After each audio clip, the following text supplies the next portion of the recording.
8 years after Harry and Meghan's royal wedding, a new book is shedding light on what allegedly happened behind the scenes over the Tiara-Meghan war on that day.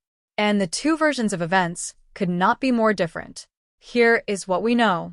When Meghan and Harry married at Windsor Castle in May 2018, Meghan wore the Queen Mary diamond bandeau, a tiara made in 1932 featuring a detachable brooch with 10 diamonds dating back to 1893.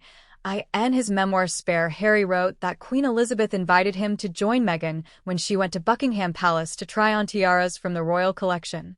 He wrote that the Queen said, "Do come over," and personally suggested that Meghan practice with the tiara and her hairdresser before the wedding.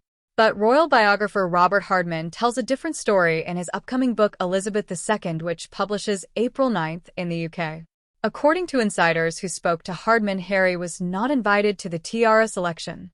A former staffer told Hardman that the tiara appointment was the Queen's lovely way of bonding with the bride, as she had done with Sophie Rhys-Jones and Catherine Middleton before her. But that bonding did not happen according to this account, because Meghan turned up with Prince Harry.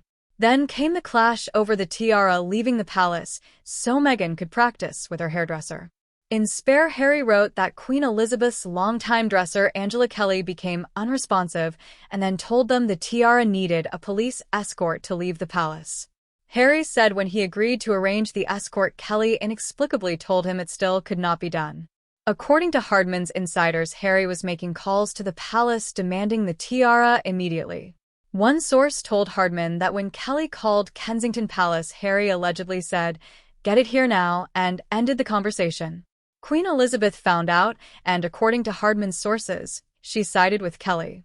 The late monarch reportedly said, "It's not a toy," and wondered why Meghan could not use a practice tiara as Kate Middleton had done before her wedding.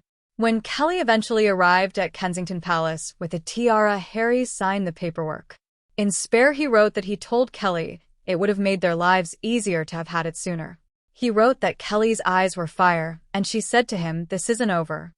A staffer told Hardman a very different version of that meeting, claiming Harry poked the box and said, "Is that it?" and then told Kelly he did not like her whining to his grandmother. Kelly reportedly gave it straight back. Meghan wore the tiara. The wedding was beautiful. And now, 8 years later, two very different accounts of what happened in the weeks before that moment have both been published. Hardman's book, Elizabeth II, publishes April 9th. Drop your take in the comments. Whose version do you believe?